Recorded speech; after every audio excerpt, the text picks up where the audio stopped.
Iya, dialog kita kembali lanjutkan. Tadi Pak Arief masih bersama kami. Pak Arief, tadi Anda mengatakan bahwa ini adalah usulan dari SKPD. Lalu kemudian apakah kemudian DPRD bisa menolak apa yang diinginkan oleh SKPD? Kita ke Ibu Yeni.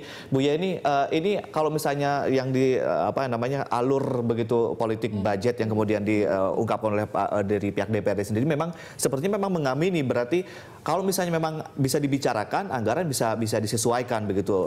Ada beberapa hal yang dicoret begitu. Komentar Anda, Pak. Nah, ini sebenarnya mengamini apa yang disampaikan oleh Pak Tubagus ya mengenai persoalan membahas ya APBD. Nah, sebenarnya titik tekannya adalah pada saat membahas DPRD harus mencoba untuk mengefektifkan fungsi budgetingnya. Apakah alokasi-alokasi anggaran yang disampaikan oleh kawan-kawan SKPD itu menjawab prioritas program di dalam KUAP-PAS, termasuk KAK atau kerangka acuan kerja yang dibuat oleh SKPD, begitu. Sehingga apa? Dana-dana yang dianggap yang tidak sesuai dengan prioritas atau boleh dikatakan adalah dana siluman yang dikatakan oleh Ahok itu. Dana siluman itu keluar dari masyarakat dan juga dari media, bukan dari Pak Ahok katanya. Pak Ahok mengatakan seperti itu. Bahwa media mengemasnya menjadi dana siluman kan begitu. Iya, dana siluman itu adalah dana siluman yang kita anggap itu adalah dana yang tidak jelas. Bukan, ya tidak jelas dan tidak menjawab prioritas program yang sudah disetujui atau disepakati pada saat KUAP-PAS yang diturunkan ke dalam KAK. KAK itulah yang kemudian secara rigid dituangkan di dalam RKA SKPD yang dibahas oleh kawan-kawan DPRD. Seharusnya fungsi budgetingnya itu juga harus berjalan dengan cukup baik, mencoba untuk membahas, mengkoreksi kan begitu, bukan menitipkan program-program di luar dari kebijakan umum anggaran. Dan itu memang apa yang dititipkan di luar kerangka kerja dari SKPD sendiri begitu. Ya, ada temuan mungkin yang bisa dikeluarkan di sini atau bisa diungkapkan di sini. Nah, kalau kita bilang bahwa ada beberapa alokasi anggaran yang mengarah sebenarnya tidak sesuai dengan prioritas-prioritas program. Kayak kita contohkan bahwa seperti di pendidikan, di beberapa sekolahan membutuhkan rehab sekolah, kemudian pengadaan sekolah, terus penambahan daya listrik, tetapi di sini kan lain yang diberikan kepada dana-dana yang tiba-tiba muncul itu. UPS. Iya, UPS. Kemudian seharusnya itu kan diprioritaskan pada program-program yang benar-benar dibutuhkan begitu. Akhirnya kan masyarakat ataupun teman-teman Pemprov begitu kan akhirnya menilai apakah program-program ini itu sebenarnya konsisten tidak dengan prioritas-prioritas yang dibutuhkan. Setelah kemarin kan Ahok mencoba untuk duduk bersama dengan semua staf-stafnya sampai ke level kelurahan maupun kecamatan untuk ngecek sebenarnya ini bukan yang kita butuhkan. Tapi kalau di mediasi kemarin salahnya DPRD apa? Salahnya Ahok itu apa? Kira-kira di program di mediasi kemarin. Betul. Ini sebenarnya berawalnya begini, kita menilai bahwa komunikasinya saja sebenarnya yang marah-marah itu mungkin ya. Sebenarnya ini bisa diselesaikan dengan kepala dingin begitu kan.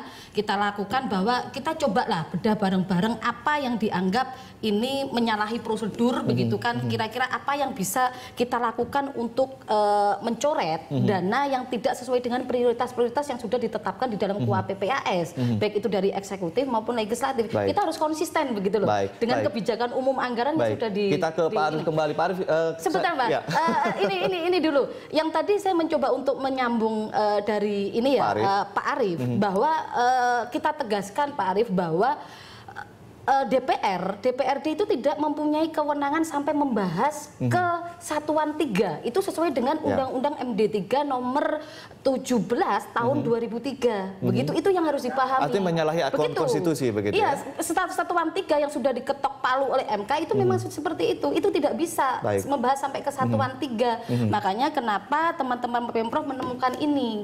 Kalau kita menilainya dalam sisi itu juga begitu loh. Baik, kita ke Pak Arief. Pak Arief, dikatakan bahwa DPRD memang tidak punya kewenangan untuk sampai ke Satuan 3. Artinya bahwa sampai ke hal-hal teknis begitu ya, Bu Yeni. Apa komentar Anda, Pak? Salah itu. Penafsiran yang salah. Bahkan kemarin yang menafsirkan undang-undang itu kemarin adalah Sekjen Mendagri. Yang dikatakan bahwa DPR yang berhak yang membahas rincian dari anggaran itu sebatas level DPR pusat RI.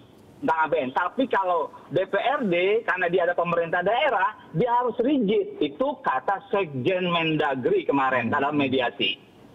Oke. Karena pada waktu itu kemarin tuh Pak Saifullah Sekda menanyakan hal yang sama. Apakah DPRD berhak untuk membahas rincian itu? Bukankah dalam Undang-Undang MD3 itu sudah selesai, kata Sekjen Mendagri? Salah Anda menafsirkan itu. Nah, berarti apa yang kita lakukan sesuai dengan undang-undang yang berlaku. Seperti itu. Baik. Jadi kenapa kita minta rigid itu semuanya? Ya, itu Mbak Yeni. Nah, oleh karena itu, kenapa kita rigid seperti itu? Baik, Mbak Yeni mungkin mau tambahin? Mas Ade, bisa menambahi ya Bapak ya. Ini juga kesalahan juga di dalam aturan-aturannya. Kalau Undang-Undang MD3 mengatakan begitu, seyogyanya bahwa di Kementerian Dalam Negeri tidak hanya menyampaikan secara lisan, tetapi memastikan bahwa itu di dalam undang-undangnya ada. Dan ini kan juga kegalauannya bukan hanya di DKI Jakarta, Bapak, tetapi hampir semua kabupaten kota itu adalah semua kabupaten kota itu mengalami kegalauan seperti itu. Apakah sampai Kesatuan 3 itu tidak secara rigid di dalam undang-undang, baik itu di dalam pengelolaan keuangan daerah maupun undang-undang yang baru di dalam pemerintahan daerah. Bu Yeni, gitu. mungkin ini masalah penafsiran undang-undang begitu. Tapi satu hal yang penting yang juga mungkin kita bisa highlight dari yang kita garis bawahi dari apa kata Pak Arief adalah pihak DPRD mau kok mencoret apa-apa yang memang dibilang tidak prioritas ketika memang bisa duduk bersama. Begitu ya Pak Arief ya? Betul. Ini kan Mas Ade. Ya. Mas Ade. Halo. Iya. Iya Pak Arief. Ade, ini kan karena temperamental Ahok itulah yang menjadi catatan kita. Nah, harusnya sebelum tanggal setelah tanggal 27 dan dia harus menyetorkan ke Mendagri itu kan ada kesepakatan, ada tanda tangan semua pihak. Nah, itu harusnya duduk bareng lagi, ngecek lagi sesuai apa tidak dengan pembahasan yang ada. Harusnya itu dilakukan oleh pihak TAPD.